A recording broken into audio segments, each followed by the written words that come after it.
So we're going to react to the fiasco meeting between Trump and Volodymyr Zelensky and Vance and others, Rubio, but mainly it was about Trump and Zelensky today. And this wasn't even supposed to be a press conference. This was like the words of introduction to the serious discussions about the U.S. mining minerals in Ukraine and guaranteeing their security through their involvement there. So this is the highlight of the meeting. The meeting lasted over half an hour, I believe, but these are the key 5 minutes. What kind of diplomacy, JD, you are speaking about? What do you mean? I'm talking about the kind of diplomacy that's going to end the destruction of your country. Yes, but if you are Mr. not President, strong, Mr. President, with respect, I think it's disrespectful for you to come into the Oval Office and try to litigate this in front of the American media. Right now, you guys are going around and forcing conscripts to the front lines because you have manpower problems. You should be thanking the president for trying to bring an end to this conflict. Have you ever been to Ukraine that you say what problems we have? I have been to Come once. I've actually watched and seen the stories, and I know what happens is you bring them on a propaganda tour, Mr. President. Do you disagree that you've had problems? So I think Vance is right in this case. He doesn't need to, or him or Trump, they don't need to come to Ukraine to see what's on the ground because, like he says, like other world leaders have come to Kyiv and done a tour, and they're shown certain things to create a certain story and pass a certain message, mostly about Ukraine needing more and more equipment and funding and everything. So it doesn't make sense at this point for Trump and Vance to go to Ukraine because those couple $100 billion the U.S. gave to Ukraine came with some strings. There are people, U.S. intelligence people in Ukraine passing information back. They have their sources, whether through other countries who have their people there, their soldiers or intelligence officers there, or through Ukrainian sources. So they are getting information and they don't need to go there. Like bringing people into your military? And do you think that it's respectful to come to the Oval Office of the United States of America and attack the administration that is trying to prevent the destruction of your country? A lot of questions. Let's start from the beginning. Sure. First of all, during the war, everybody has problems. Even you, but you have nice ocean and don't feel now, but you will feel it in the future. God bless. You don't know that. God bless. You God bless. You will not have a war. Don't tell us what we're going to feel. We're trying to solve a problem. Don't tell us what we're going to feel. I'm not telling you. Because you're in no position to dictate that. Remember this. You're in no position to dictate what we're going to feel. We're going to feel very good. Feel influence. We're going to feel very good and very strong. You will feel influence. You're right now not in a very good position. So there's several things going on here. I think one of the problems is that Zelensky made the choice to speak in English and not use a translator. He speaks English pretty well, but this is like the highest level of needing to speak English well, and not just English, because this is like what I tell my students when I teach them English, is that it's not just about using the correct grammar and using a rich vocabulary. It's about interpersonal communications through body language, through reading the room, through being able to tell a story, being able to get people to like you, the classic Dale Carnegie, how to win friends and influence people. I don't see any of that here with Zelensky. I think he's putting all of his effort into trying to speak English well, and he's doing that okay, but he's missing the cues about the attitude of Trump and Vance and the position that he's in. And I think he's probably rapidly realizing that he's in a very weak position. And he can't just come and just tell people what to do.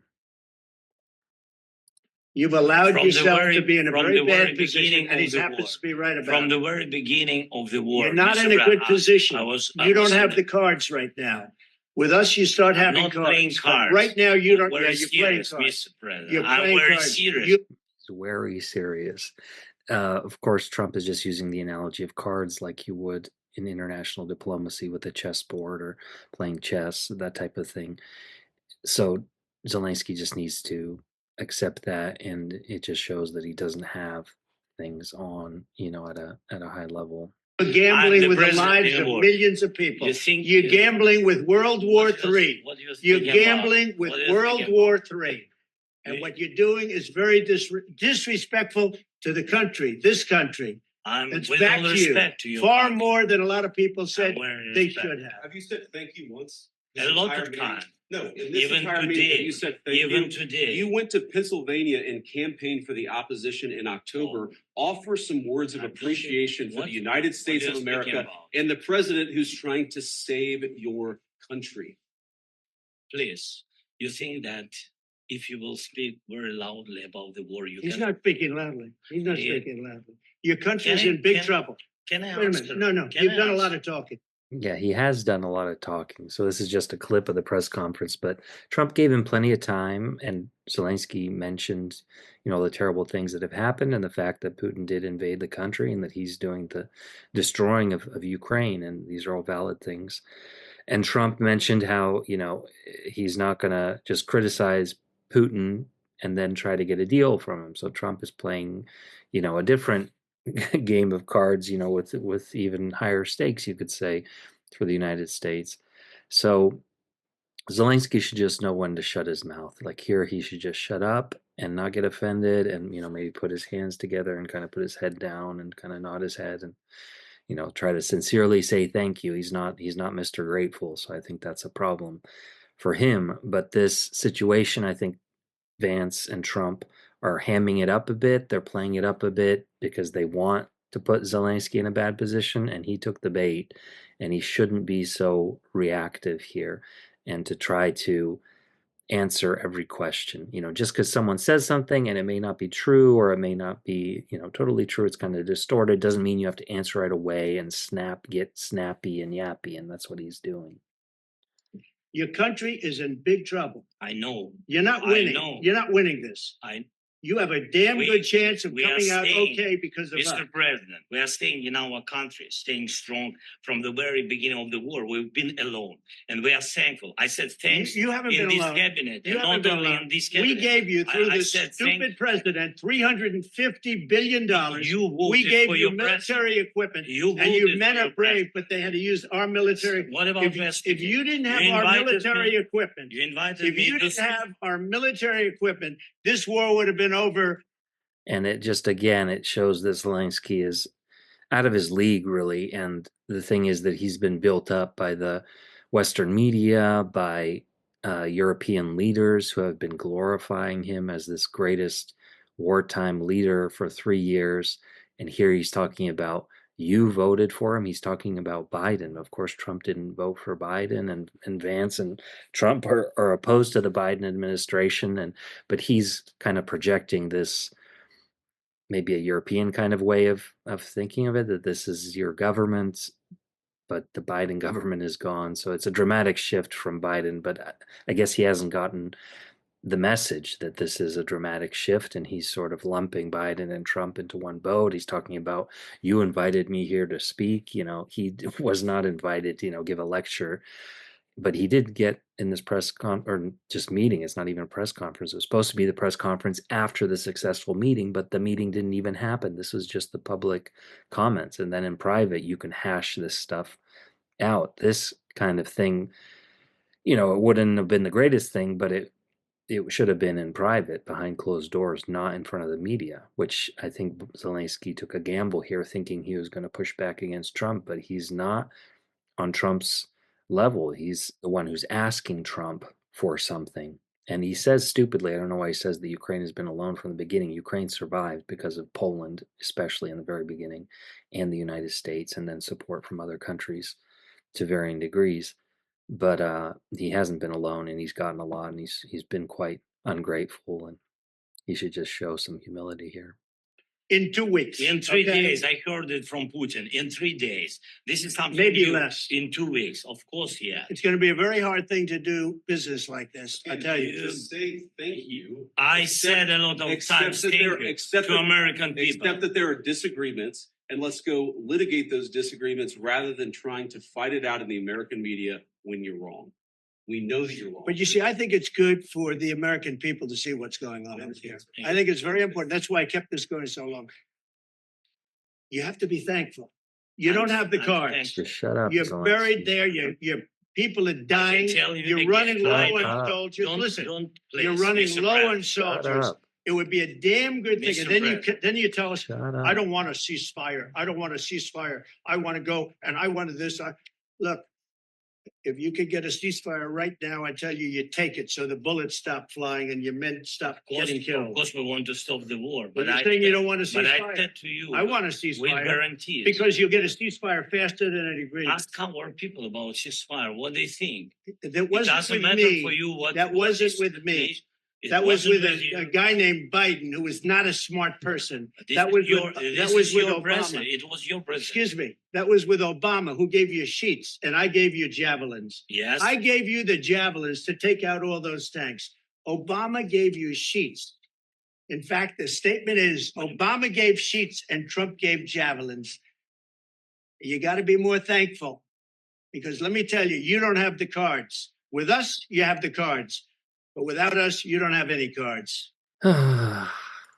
So Zelensky blew it there. He should have just shut his mouth and not said anything. So he didn't read the room. He had this weird thing where he was talking about how Biden was your president, as if, I don't know what his thing was there, but obviously Trump is opposed to Biden, and that's the dynamic. I don't know why he doesn't understand that. He should have Ukraine, if it was a different candidate and someone was saying something, he would say, no, that was a different administration.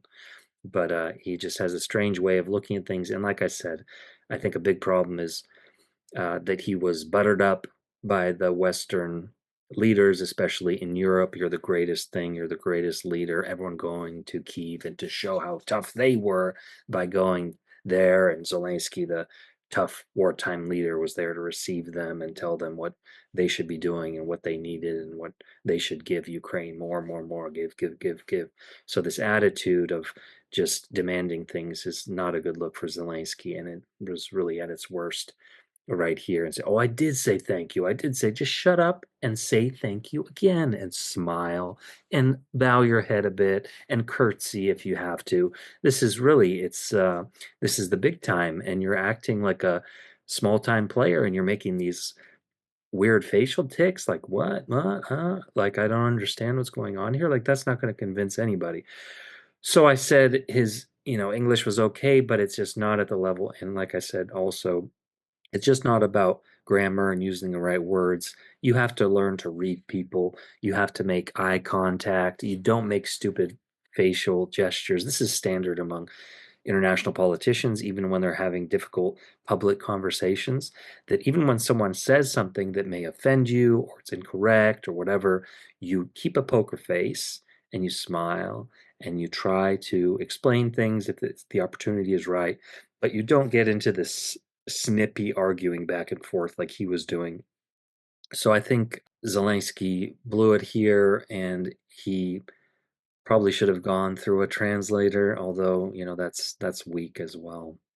I think it's best to speak in English, but he could have gotten better coaching. He could have gotten a coach, and it doesn't sound like he did. So if anybody out there is interested in a good English coach, I am available. So let me know.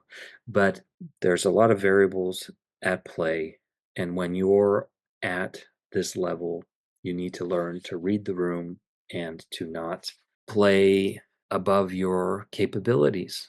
So I think Zelensky missed an opportunity here. It's possible that he'll be invited back today. It's kind of late in Washington. I don't think he will be invited back today. It's late afternoon, 4:30 in the afternoon.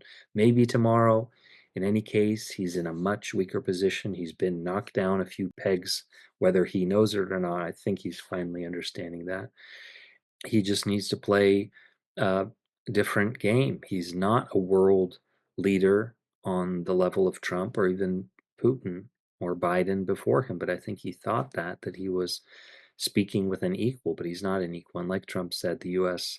saved Ukraine, Poland saved Ukraine. Ukraine would not be an independent country if it were not for all these countries immediately within the first days of the invasion providing weapons, and ammunition and heavy equipment and repairing the equipment and intelligence and satellite data and just everything to get and massive support for Ukraine, millions and millions of Ukrainian refugees. So the gratitude is not there.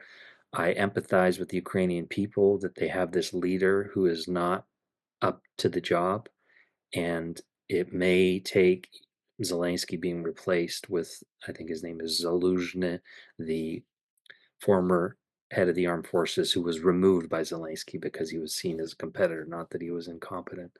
So Ukraine is in a tough spot, and it's been made tougher by their incompetent President Zelensky. Like I said, I think Vance and Trump were hamming things up a bit here. They put Zelensky in this spot. You'll notice that Vance was changing the subject a few times, mentioning that Zelensky was campaigning. He asked, "Have you said thank you once?" And Zelensky was saying, "Yes, yes." And then, "You're campaigning for Kamala Harris in Pennsylvania." I think that's what he said. And he was saying, "What are you talking about?" So he was off guard. He really wasn't. And the 2-on-1, of course, made it even harder. If it was just 1-on-1, be a little better. But even then, you're speaking to the President of the United States, the most powerful person in the world. And in this situation, he is definitely the most powerful person in your world and the world and your personal life and the life of your country. Zelensky's life is in danger, and I don't envy him at all, because there's pressure from the oligarchs, there's pressure from normal people, pressure from the returning military veterans who want to get even with someone who they think, for political reasons, sent a lot of their friends to die and to be maimed and all this stuff.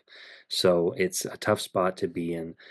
I don't wish him ill, but I don't think he's up to the job, and I think he really needs to step up his game, get some better advisors, get some better coaching, and try to learn from his mistakes and swallow his pride and swallow his arrogance, because this is a serious, serious situation for Ukraine. They are in a weak position, weaker than they have been since the beginning of the war, and they need to get things on the right track, and Trump is the only way they can do that right now.